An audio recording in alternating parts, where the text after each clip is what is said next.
ಕಲಿಯೋಕೆ ಕೋಟಿ ಭಾಷೆ, ಹಾಡೋಕೆ ಒಂದೇ ಭಾಷೆ ಕನ್ನಡ.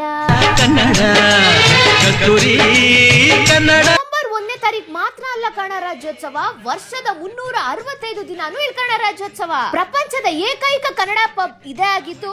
ಅದೇ ರೀ ನಮ್ಮ ಬೆಂಗಳೂರು ಅಡ್ಡ. ಈ ಪಬ್ ಇರೋದು ನ್ಯೂ BL ರೋಡ್ ನಲ್ಲಿ. ಈ ಪಬ್ ನ ಓನರ್ ಆಕ್ಟರ್ ಆದಂತ ಅರುರಾಮ್ ಗೌಡ. ಈ ಪಬ್ ನ ವಿಶೇಷತೆ ಏನಂದ್ರೆ ವರ್ಷದ 365 ದಿನಾನು ಆಫರ್ಸ್ ಇರುತ್ತೆ. ಕನ್ನಡ ಬರಲ್ವಾ, ಗಾಂಚಲಿ ಮಾಡ್ತಿದಾರಾ? ಹಾಗಿದ್ರೆ ಈ ಪಬ್ ಕರ್ಕೊಂಡ್ಬಂದು ನೀವು ಕನ್ನಡ ಕಲ್ಸ್ಬೋದು. ಕನ್ನಡ ಬರ್ತಿರೋರ್ಗೆ ಹೇಗಪ್ಪ ಈ ಆಫರ್ ನ ಪಡ್ಕೊಳ್ಳೋದನ್ನ ಯೋಚನೆ ಮಾಡ್ತಿದ್ರೆ ಇಲ್ಲಿ ಒಂದು ಬುಕ್ಲೆಟ್ ಇದೆ. ಆ ಬುಕ್ಲೆಟ್ ನಲ್ಲಿ ನೀವು ಕನ್ನಡನೂ ಕಲಿಬಹುದು, ಹಾಗೆ ಬೇಕಾಗಿರೋ ಐಟಮ್ಸ್ ಆರ್ಡರ್ ಮಾಡಬಹುದು. ಈ ಪಬ್ ನಲ್ಲಿ ಬರೀ ಕುಡಿಯೋದು ತಿನ್ನೋದು ಅಷ್ಟೇ ಅಲ್ಲ, ಕನ್ನಡ ಸ್ಟಾರ್ಸ್ ಬಗ್ಗೆ ಹಾಗೆ ನಮ್ಮ ಕವಿಗಳ ಬಗ್ಗೆ ಸಾಕಷ್ಟು ಮಾಹಿತಿಗಳನ್ನ ತಿಳ್ಕೋಬಹುದು. ಶುಕ್ರವಾರ, ಶನಿವಾರ, ಭಾನುವಾರ ಲೈವ್ ಮ್ಯೂಸಿಕ್ ಇರುತ್ತೆ. ಬೆಂಗಳೂರಿನಲ್ಲಿ 99% ಇಂಗ್ಲಿಷ್, ಹಿಂದಿ ಹಾಡ್ ಹಾಕೋರ್ ಮತ್ತೆ ಕನ್ನಡ ಹಾಡ್ ಬಿಟ್ರೆ ಇನ್ ಯಾವ ಭಾಷೆ ಹಾಡ್ನು ಪ್ಲೇ ಮಾಡಲ್ಲ. ಊಟದ ವಿಚಾರಕ್ಕೆ ಬಂದ್ರೆ ನಾಟಿ ಸ್ಟೈಲ್ ಇಂದ ಹಿಡಿದು ಎಲ್ಲಾ ತರದ ಫುಡ್ ಇಲ್ಲಿ ಅವೈಲಬಲ್ ಇದೆ. ಕನ್ನಡ ಎಷ್ಟ್ ಚಂದನೋ ಫುಡ್ ಕೂಡ ಇಲ್ಲ ಅಷ್ಟೇ ಚಂದ. ಅಲ್ಲಿ ಭಟ್ರು ಬಂದು ಊಟದಲ್ಲಿ ಏನಾದ್ರು ಚೇಂಜಸ್ ಮಾಡ್ಬೇಕಾ ಅಂತ ಕೂಡ ಸಜೆಷನ್ ತಗೊಂತಾರೆ. ನೀವು ಕೂಡ ನಿಮ್ಮ ಫ್ಯಾಮಿಲಿ, ಫ್ರೆಂಡ್ಸ್, ನಿಮ್ ಗ್ಯಾಂಗ್ ಎಲ್ರು ಕರ್ಕ ಬನ್ನಿ ಬೆಂಗಳೂರು ಅಡ್ಡಗೆ. ಈ ಬೆಂಗಳೂರು ಅಡ್ಡ ನಿಮ್ಮ ಅಡ್ಡ ಫೇವರೇಟ್ ಅಡ್ಡ ಆಗೋದಂತೂ ಗ್ಯಾರಂಟಿ.